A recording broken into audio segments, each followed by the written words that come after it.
If add topic option is not showing on Instagram Reels, then simply try these solutions. If add topic, so let's get started.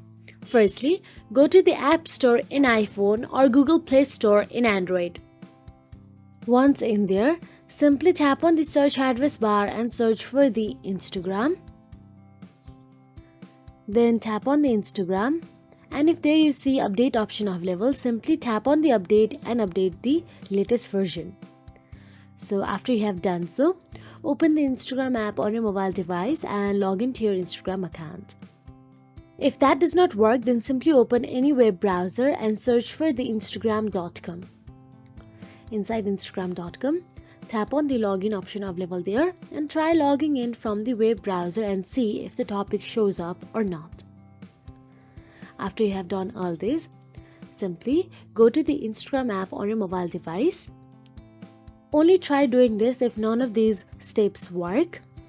So now all you have to do is tap on the 3 dashboard option available at the top right corner of your screen. Then after you do it, you'll be navigated to settings and privacy.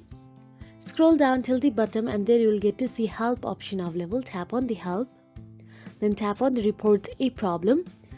Then now start writing down your problem in report and tell them how your Instagram ad topic is not showing. So that is it. If you found this video helpful, please like, share and subscribe, and thank you so much for watching.